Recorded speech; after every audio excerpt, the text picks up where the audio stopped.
Hi, my name is Ed Minger, and today I'm going to talk about a pretty significant challenge that our government faces, and that is how we run elections in a way where everybody is sort of convinced, people, party, and special interest are convinced that elections need to work a certain way, and a certain amount of money needs to be raised and then spent in order to earn an office in your government.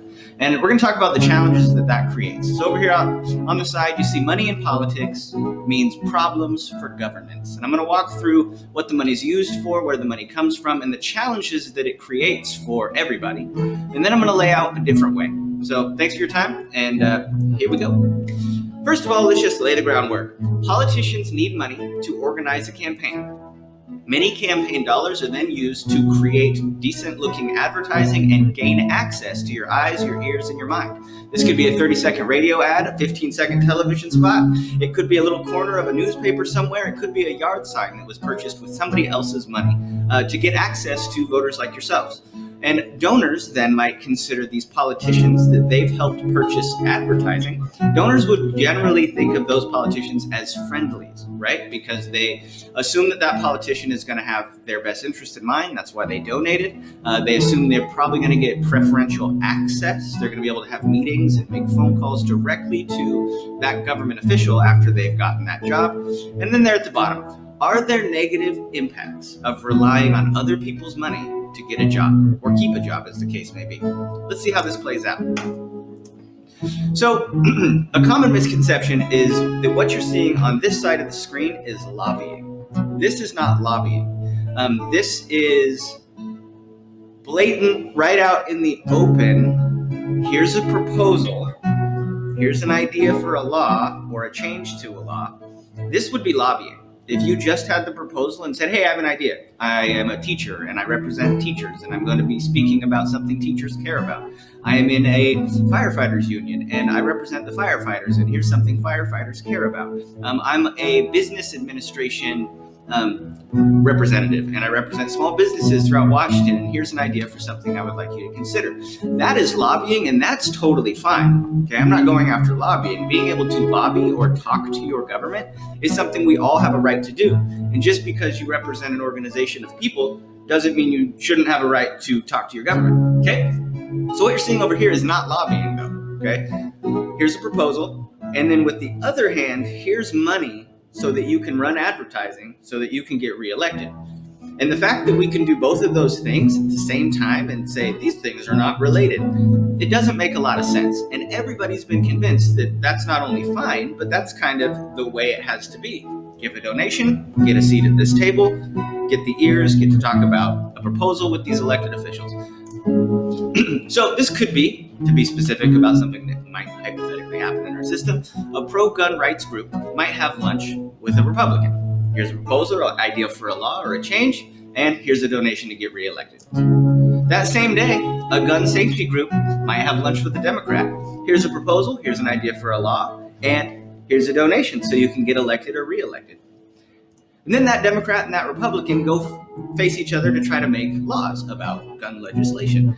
And for whatever reason, Tuesday's headline reads, "Government still cannot forge a compromise on gun legislation." It's interesting how that works. However, what would happen if someone like Ed Minger for Secretary of State 2020 decided that they were just going to refuse to purchase advertising? So instead of picking a fight with every single special interest and every party that thinks this is the only way, what if we just showed a different way? Don't pay for advertising, reduce the need of money.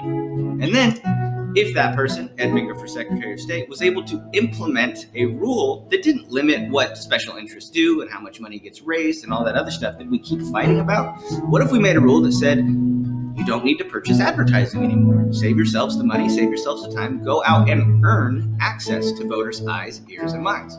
Don't purchase it. Here's how this gun debate might play out if that was how we chose our elected officials.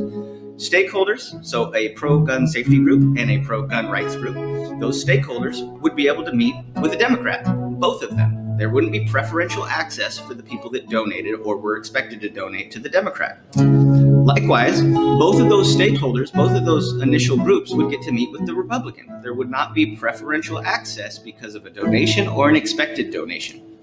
Then the Democrat and Republican could both meet with both groups. Wouldn't that be neat? Cool. And maybe all four people at the table said, we need more information. Let's make a committee. So we're going to have safety in the Second Amendment Committee, and they can bring in a school safety expert. See at the table?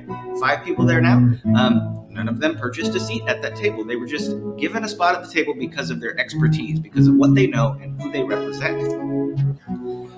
Then that same committee could invite community leaders from communities that are most affected by gun violence. Let's go hear the challenges that folks are facing. Let's see if we can figure out a way to solve them together. Then they invite community leaders from maybe other states, maybe certain parts of our state, community leaders who have successfully reduced gun violence. Ask them, hey, what'd you do? What worked? What didn't work? What have you learned? And how can we maybe improve the safety of our communities and still acknowledge and protect the Second Amendment rights of our hunters and our sports people and folks that want to protect themselves? How do we do all that? Let's go talk to them.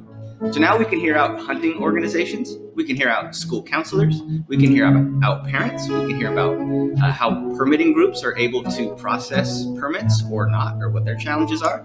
We can meet with the NRA and whatever the anti-NRA is called, and we can meet with more community leaders.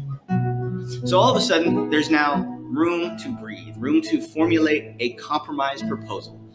No money attached, here's money, here's a proposal, because the money's not needed anymore because we're not running advertisements. So then the Democrats and the Republicans, they retreat. They go home to their home districts and they meet with folks that might have endorsed them.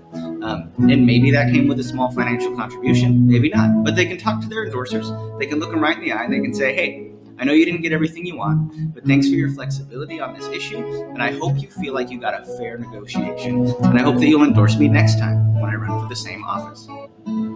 Pretty cool, huh? So money in elections, right at the top, is often used to advertise. I refuse to purchase advertising. Then I hope we can limit campaign expenditures for all elections. My goal is to earn endorsements based on the merit of my ideas and my character, not because I promise to always side with people that endorse me. Basically, if you take a look at this picture over here, I just want to replace this arrangement. I want to replace it with this arrangement. Extended hands, reaching towards each other to solve problems together. No strings attached. Beautiful. Okay, cool. But we're going to need a new way to do that. So I'm going to have another video that explains how you can get involved, how you can help to promote this idea without me purchasing yard signs to give to you. I'm going to put you in touch with local vendors in your county. I'm going to give you artwork that you can send to those vendors, and all you have to say is what you want. And those vendors will be happy to do business directly with you so you can help promote this campaign and the election reforms and some of the other things that you see here without going through me. I don't need your money to do these things, okay? You can go and take this upon yourself. I want to make this a new normal that other campaigns can follow later. And this can just be how we do it. Direct you to local business, let you pick your design, and go for it. Cool. Thank you so much for your time. Have a great rest of your day. And don't forget, August 4th is the primary election, okay? So August 4th, you're trying to vote Ed Minger, independent, for Secretary of State. Thank you so much. Take care.